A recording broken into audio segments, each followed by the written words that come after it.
Hi everyone, Claire Maxwell here at Embodied Learning Systems. I'm a teacher of the Alexander Technique, and I'm doing a series of videos on the cranial nerves because they can be so helpful in helping you have more ease and freedom online.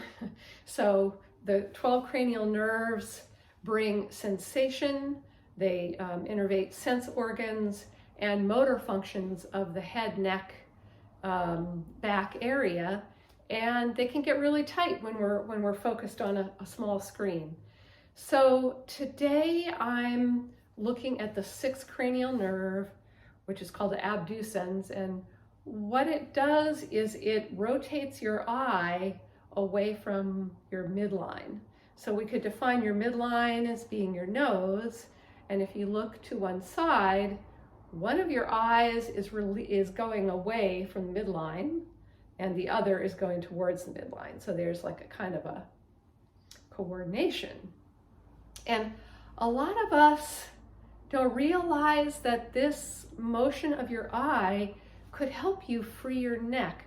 So if you've got a stiff neck, if you're getting into a situation where you can't turn your head as much as you used to, this can be really disconcerting, because when we turn and we look around us, we notice what's going on. And that's important for us to feel safe, oriented, etc. So when that ability is restricted by tension, it can have a low level, kind of like fear effect that we don't even know is going on. So if you're upset about not being able to turn your head, I'm on your side. It's upsetting. Okay, so first I'm just going to show you a little picture of that nerve and the muscle so you can visualize it in your own body. And then we'll come back and I'm going to take you through a 6-part exercise.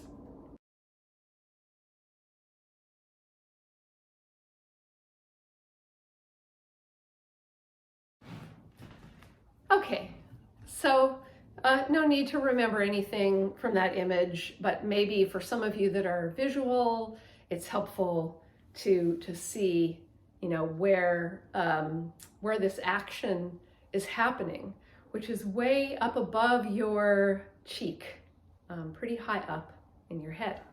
Okay, so this is a 6-step process, and I'm creating these 6 steps because we tend to barrel through this kind of movement, and I think you might need a little help in slowing it down and breaking it into little parts.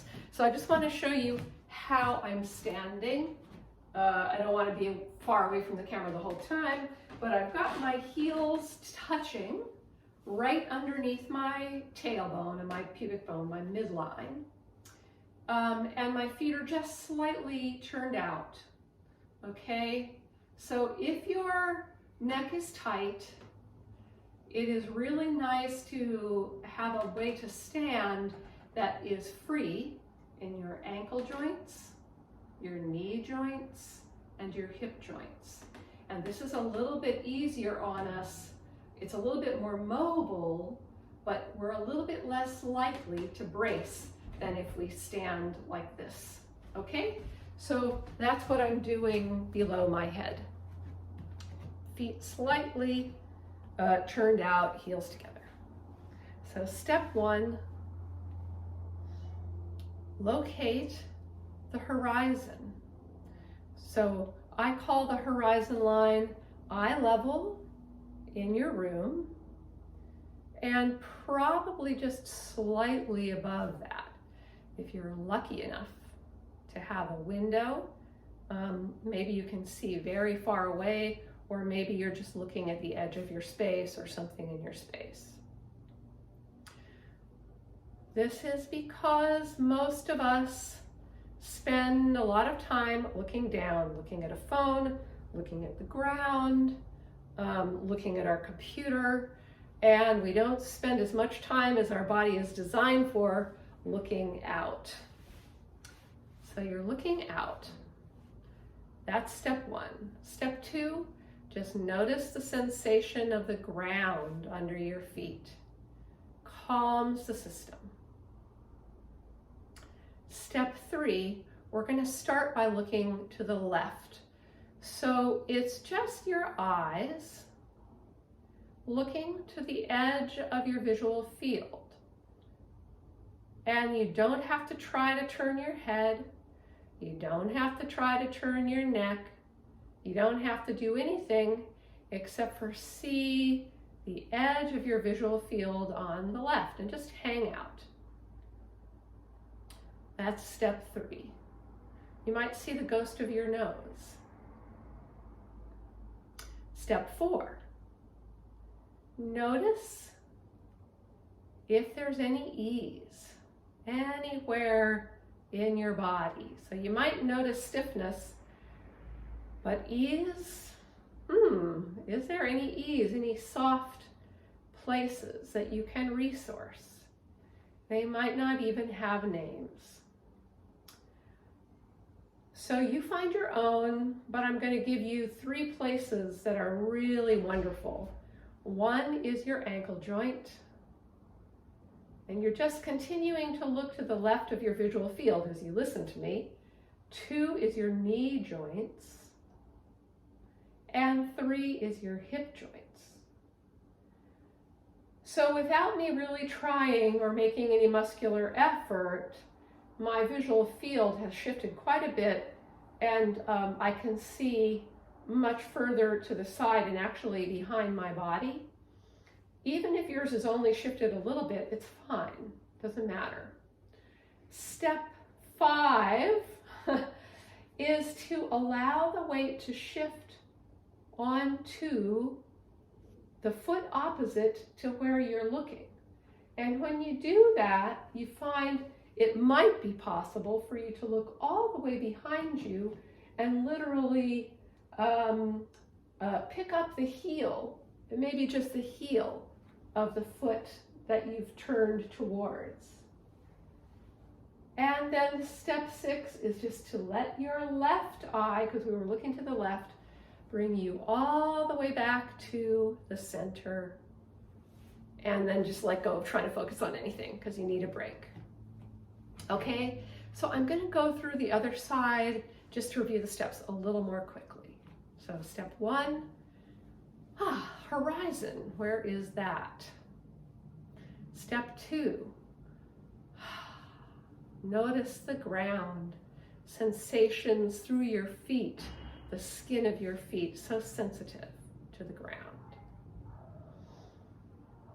Step 3, shift your gaze to the right edge of your visual field. You don't have to stop anything from moving, so if your head turns or if your shoulder shifts, that's fine, but you don't have to make it happen with muscle effort. Step 4, notice, is there any place in your body that's easy? Could surprise you. I'm noticing my armpit and my right knee, and things are, coming to my attention. And if you're at a loss, you can check in with ankles, knees, and hips. Step 5 is to shift the weight to your left foot so that you can lift your right heel off just a little bit. And if you're lucky, you might be seeing all the way to the back of your space, but if not, don't worry about it. And step 6 is to let the right eye lead you all the way back to the front.